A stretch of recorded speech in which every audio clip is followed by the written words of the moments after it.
Assalamualaikum warahmatullahi wabarakatuh.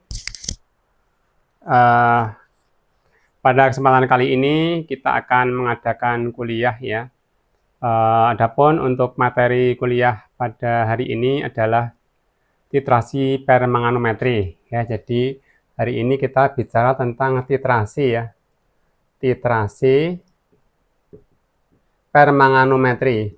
Permanganometri.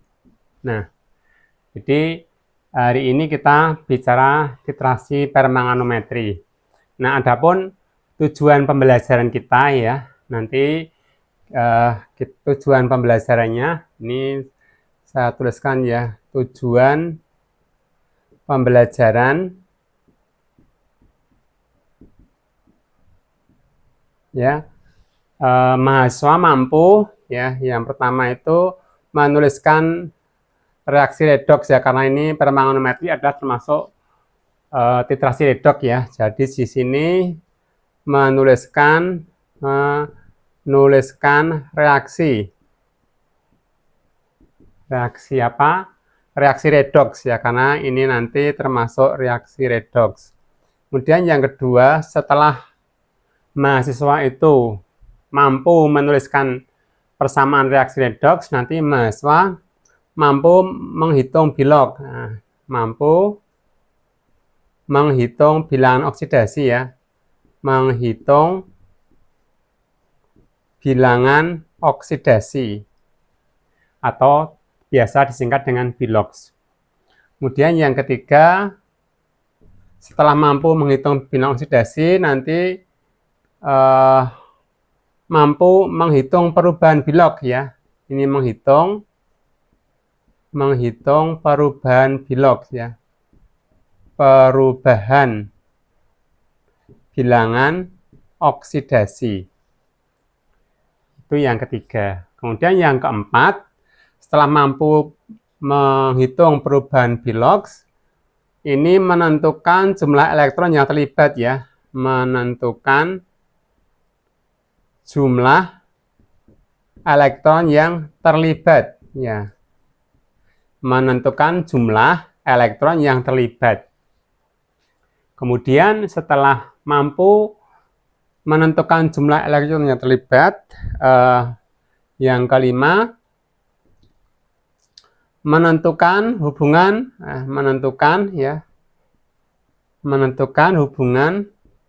mol dengan grek ya, mol dengan gram ekivalen atau biasa disingkat dengan grek ya. Dengan gram ekivalen.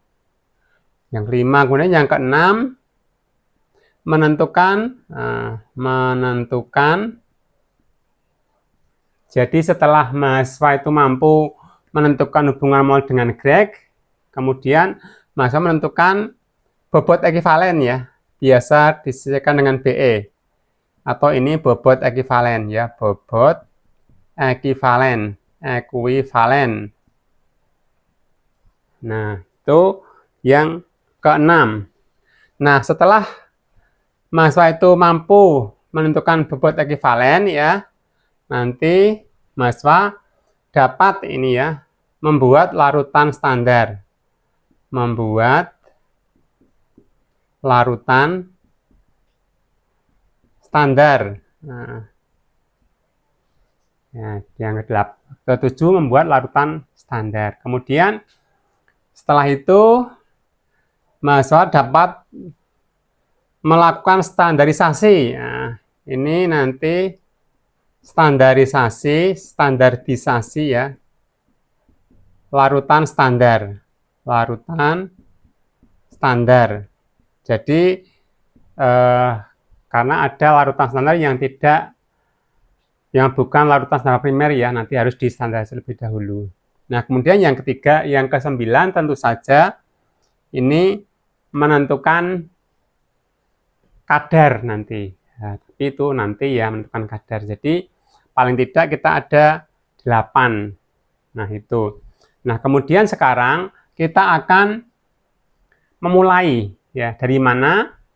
Nah, ingat bahwa di sini kita topiknya adalah titrasi permanganometri. Apa itu titrasi permanganometri? Nah, titrasi permanganometri yaitu titrasi di mana digunakan larutan standar yaitu kalium permanganat. Nah, di sini titrasinya nanti menggunakan larutan standar. Larutan standarnya apa? Yaitu KMNO4.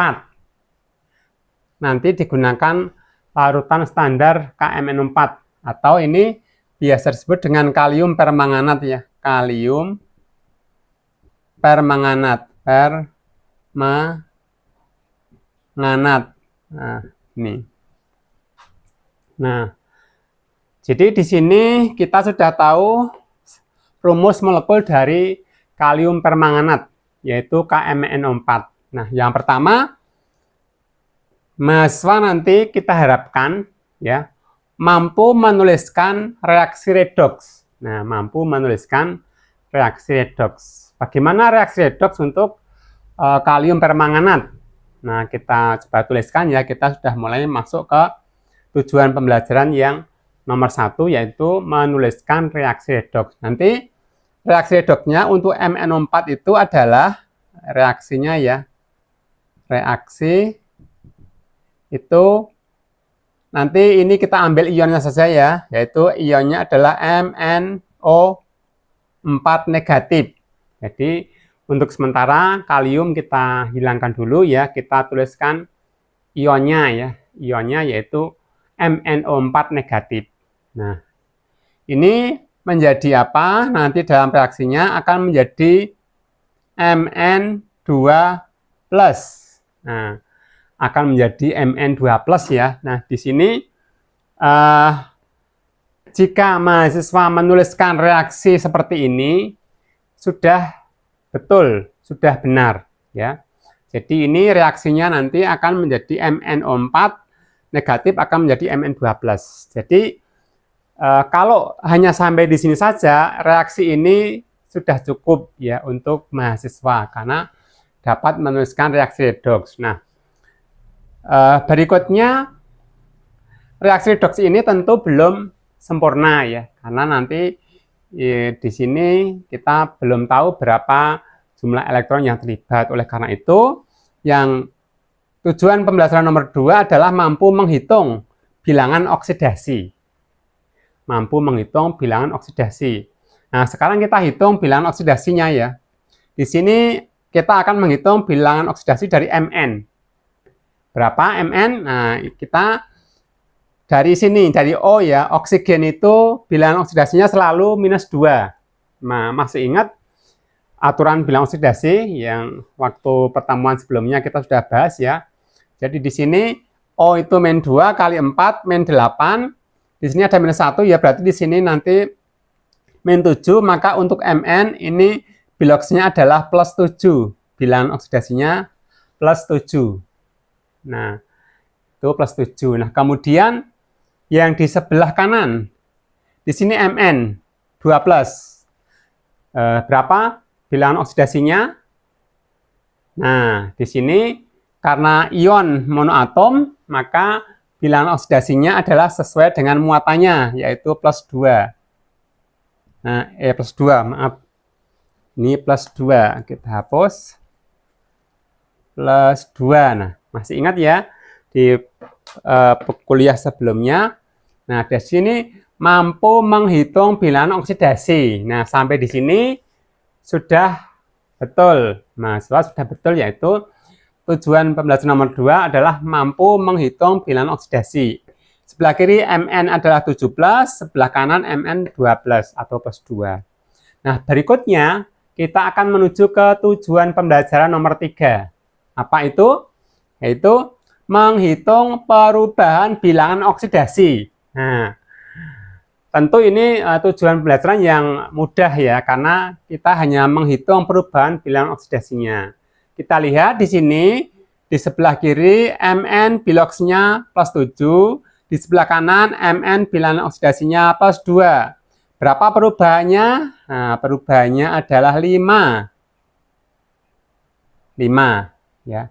perubahannya 5. Sehingga nanti di sini dari plus 7 menjadi plus 2. Ini nanti dia akan menangkap 5 buah elektron ya nanti ya. Nah, elektron muatannya negatif. Nah, jadi di sini perubahan biloxnya adalah 5. Nah, nanti 5 elektron ya nanti ya. Di sini biloxnya naik apa turun? Bilangan oksidasinya naik apa turun? Nah, dari plus 7 ke plus 2 yaitu turun. Nah, betul, yaitu ini penurunan bilox ya. Nanti kalau ini penurunan bilox, bilangan oksidasi. Nah, mengalami penurunan bilangan oksidasi. Di sini. Nah, kalau bilangan oksidasinya mengalami penurunan, ya dari plus 2 menjadi plus 7 ke plus 2, itu reaksinya reaksi oksidasi atau reaksi reduksi? Nah, reaksi reduksi, betul. Ini merupakan reaksi reduksi. Nah, begini. Jadi, penurunan bilangan oksidasi juga disebut reaksi reduksi. Nah, kalau reaksi reduksi itu menangkap elektron atau melepas elektron. Nah, ayo coba. Masih ingat nggak? Siapa yang bilang melepas? Mana? 1, 2, 3. Oh ya, oke. Saya belum bilang benar atau salah loh ya. Nah, siapa yang bilang menangkap elektron? 1, 2, 3. 3 sama 3. Yang lain gimana yang lain? Kok diem? Ya. Hanya milih kan, kalau nggak melepas ya menangkap. Ya, oke ya. Nah, di sini mengalami penurunan bilox atau reduksi. Reduksi itu dia menangkap elektron. Ini menangkap elektron ya. Jadi reduksi itu menangkap elektron. Diingat-ingat ya. Ya. Nanti kalau oksidasi ya sebaliknya tentu saja ya. Nah, di sini menangkap elektron. Nah, jadi di sini kan menghitung perubahan bilox ya. Kemudian menentukan jumlah elektron yang terlibat. Nah, di sini karena plus 7 menjadi plus 2, tentu elektron yang terlibat adalah 5 ya. 5 elektron tadi sudah kita tuliskan. Jadi di sini tujuan pembelajaran nomor 4 sudah sesuai, sudah tercapai ya. Menentukan jumlah elektron yang terlibat. Nah, di sini dari plus 7 menjadi plus 2 itu melibatkan 5 elektron. Nah, melibatkan 5 elektron itu apa? Elektronnya ditangkap atau dilepas. Nah, itu nanti yang di sini. Ternyata reaksi ini adalah reaksi yang menangkap elektron. Berapa yang ditangkap? 5. Nah, di sini ya. Sehingga kalau reaksi ini kita tuliskan di sini, kita tuliskan di bawah ya. Kita tuliskan di sini. Tulis ulang ya. Ini MnO4 negatif menangkap 5 elektron ya. Menangkap 5 elektron. Menjadi berapa? Mn12 ya. Mn12. Nah, sesuai sudah. Nah, jadi sampai di sini kita sudah menentukan jumlah elektron yang terlibat. Nah, jadi MnO4 ditambah 5 elektron menjadi Mn12. Nah, sampai di sini ada pertanyaan. Tujuan pembelajaran nomor 1 sampai dengan nomor 4 ada pertanyaan? Enggak ada ya? Ya sudah jelas semuanya ya. Jadi kalau sudah nggak ada tujuan pembelajaran nomor 1 sampai 4 sudah selesai sampai di sini. Untuk itu papan tulisnya akan saya hapus ya, akan saya hapus untuk kita nanti akan tulis di sebelah sini. Ini saya hapus ini ya. Sampai nomor 4 ya. Nah, gini saya hapus. Nah, oke. Oh, ini juga saya hapus juga boleh. Nah, sekarang kita lanjutkan. Ya. Tujuan pembelajaran nomor 5 adalah menentukan hubungan mol dengan Greg. Nah, untuk itu Saya akan pindahkan tulisan ini ya, ini ke sini supaya nanti mudah untuk melogikanya ya. Jadi di sini saya tulis ulang MnO4 ini saya tulis lengkap ya. Saya tulis lengkap itu dari KMnO4 ya. K MnO4 ditambah 5 elektron ya, 5 buah elektron menjadi Mn2+. Jadi di sini tadi hanya ionnya saja yaitu MnO4 negatif. Sekarang saya tuliskan lengkap KMnO4 ditambah 5 elektron menjadi Mn2+. Nah, sekarang kita akan menuju ke tujuan pembelajaran nomor 5. Ini nomor 5 ini. Menentukan hubungan mol dengan Greg. Nah, karena di sini titrasinya ada redoks ya, reduksi oksidasi.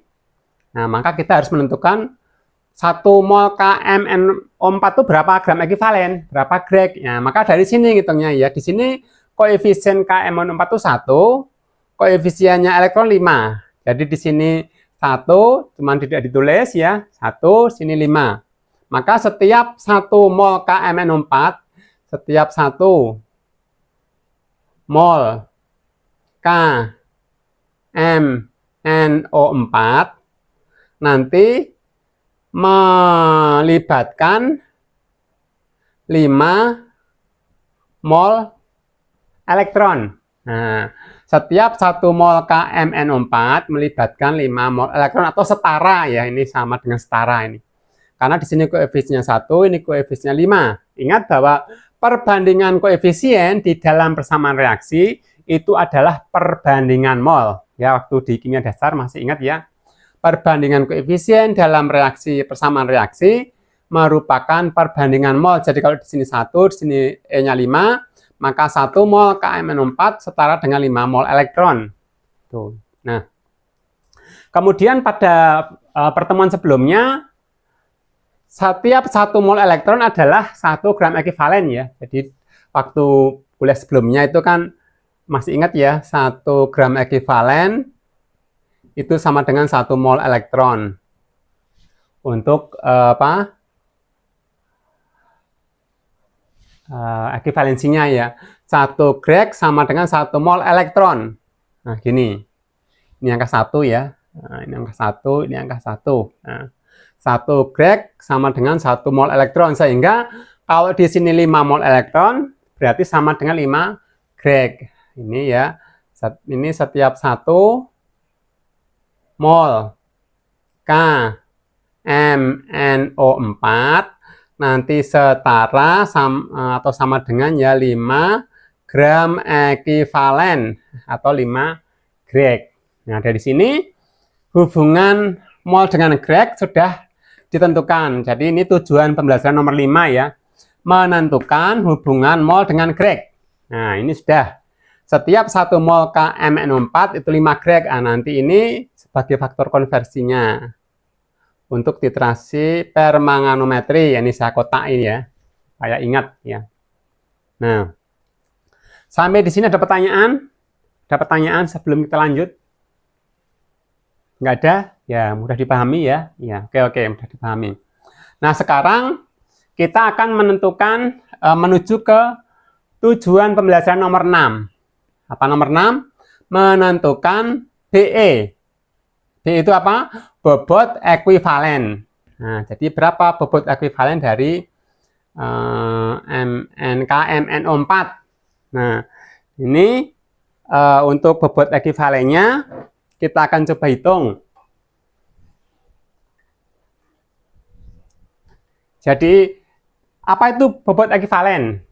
Nah, jadi pada materi-materi sebelumnya, Anda sudah ingat MR ya, jadi massa rumus KMnO4 itu berapa?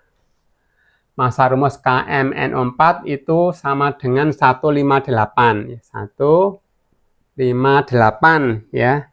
158.